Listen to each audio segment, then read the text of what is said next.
purpose for the law is to bring us to Christ. Because the law was incapable of helping us live properly. But when we come to Jesus, we receive an abundance of grace and the gift of righteousness, na kile kipawa cha haki, wherein then we can walk in the ways of God.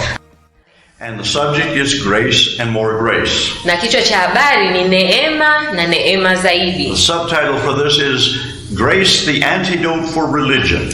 Kichwa kidogo cha habari cha hili somo kinasema ya kwamba neema ni dawa ya udini. And there may be somebody who's tuned into this broadcast and you've not heard that. So I'll start back with lesson 1. Na inawezekana kuna mtu ambaye unasikiliza sasa na haujawahi kuyasikia haya. Kwa hiyo nitaanza kwa somo la kwanza. And give a brief review. Na kukupatia wewe mrejesho.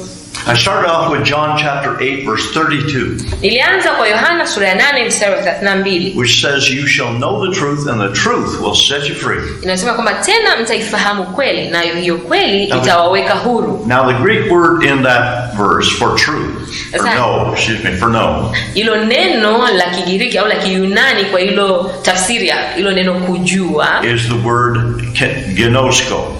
Ni neno linaloitwa gnosko. And it is a very strong word in Greek. Na ni neno lenye nguvu sana kwa Kiyunani. Because it's not talking about a frivolous or light knowing. Kwa sababu haizungumzii kuhusiana na kujua tu ile kwa juu au kidogo. It's talking about an intimate knowledge. Intimate knowing. Inazungumzia ile kujua kwa undani mkubwa mno. And that's what God wants us to know. Na hicho ndicho ambacho Mungu anataka tujue. To really know the truth. Anataka hakika ya kwamba kweli tuijue ile kweli. Not to know about the truth. Sio kujua kuhusu, but to have an intimate relationship with the truth. Bali kuwa na uhusiano wa ndani mno kuhusiana na hiyo kweli. That's what brings freedom. Na hicho ndicho kinacholeta uhuru. In John chapter 10 verse 10.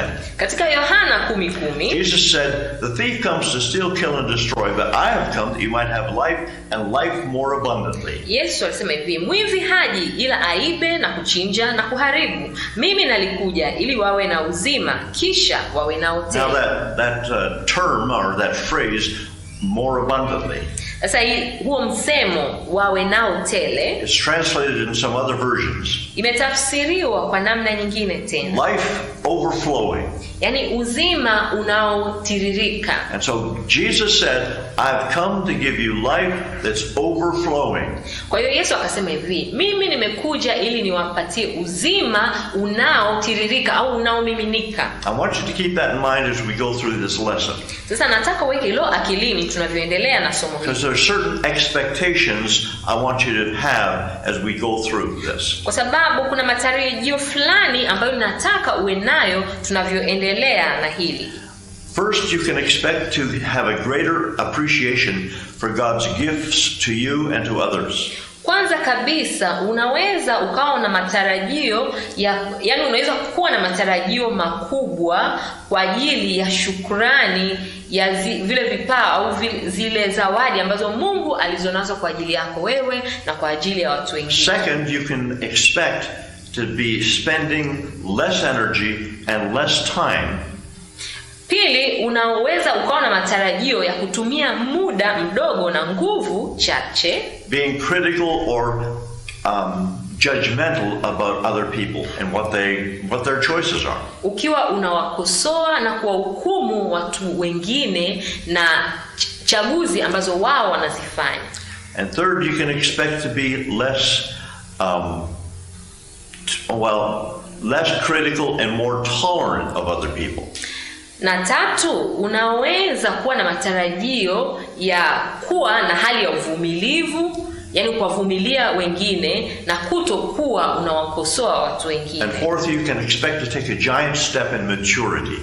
Na nne, unaweza ukawa na matarajio ya kupiga hatua kubwa mno katika ukomavu au katika kukua. All of us have met people.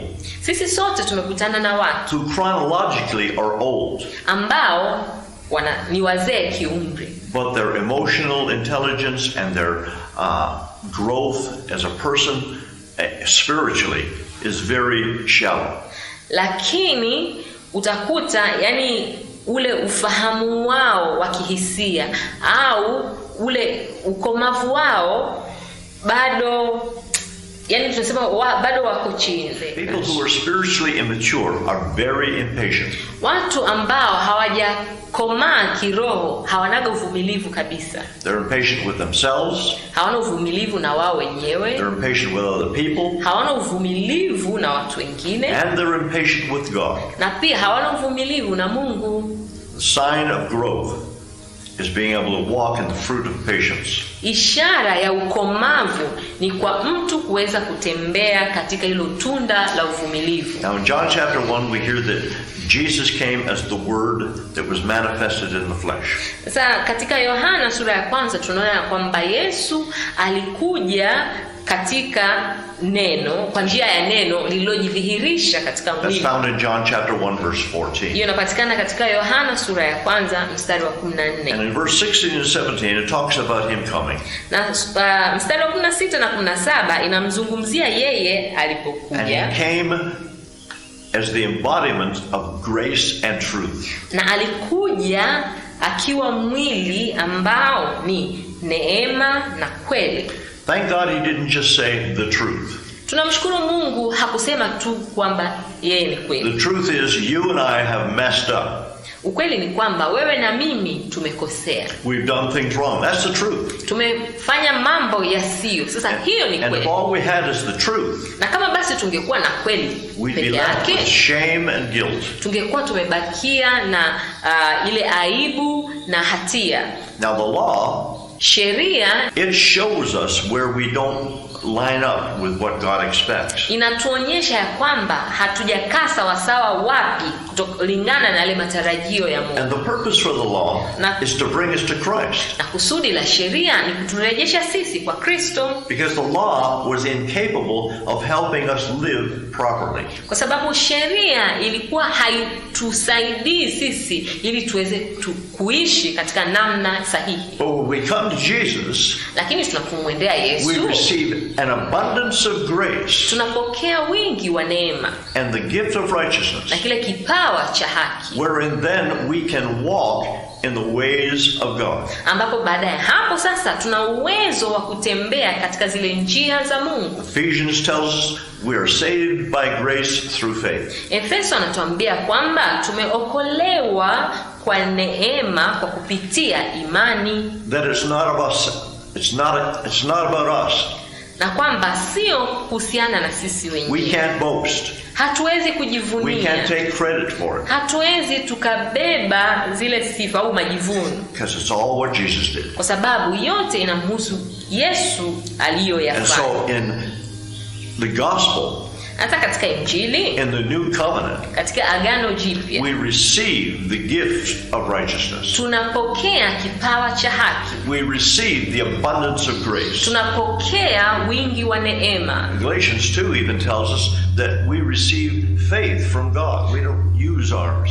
Hata Wagalatia 2 inatuambia kwamba hata imani yenyewe tunaipokea kutoka kwa Mungu, hatutumii imani yetu sisi wenyewe. The faith you have, you've been given by God. Imani ulionayo umepewa na Mungu. Hallelujah.